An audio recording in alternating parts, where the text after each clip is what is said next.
កម្ពុជាបានតវ៉ាយ៉ាងខ្លាំងចំពោះទស្សនកិច្ចរបស់នាយករដ្ឋមន្ត្រីថៃដោយគ្មានការអនុញ្ញាតនឹងចូលទឹកដីកម្ពុជា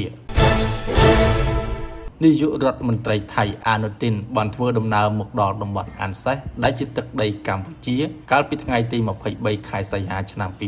2026កម្ពុជាបានតវ៉ាយ៉ាងខ្លាំងចំពោះដំណើរទស្សនកិច្ចដោយគ្មានការអនុញ្ញាតនឹងចូលទឹកដីកម្ពុជាដែលទាហានថៃកំពុងកាន់កាប់ខុសច្បាប់កម្ពុជាចាត់ទុកថាដំណើរទស្សនកិច្ចគ្មានការអនុញ្ញាតនេះគឺជាការប៉ុនប៉ងដោយចេតនាដើម្បីអះអាងការទាមទារខុសច្បាប់លើដែនដីអធិបតេយ្យរបស់កម្ពុជាដែលជាតំបន់មួយត្រូវបានកងកម្លាំងប្រដាប់អាវុធថៃកាន់កាប់ដោយខុសច្បាប់ចាប់តាំងពីឆ្នាំមុនមករាជរដ្ឋាភិបាលកម្ពុជាសូមបញ្ជាក់ថាគ្មានសិទ្ធិស្របច្បាប់ណាមួយអាចកើតចេញពីទង្វើខុសច្បាប់នេះបានឡើយដូច្នេះការកាន់កាប់ដោយខុសច្បាប់លើដែនដីអធិបតេយ្យរបស់កម្ពុជាមិនអាចធ្វើឲ្យមានភាពស្របច្បាប់តាមរយៈការទស្សនកិច្ចរបស់នាយករដ្ឋមន្ត្រីថៃនេះបានឡើយ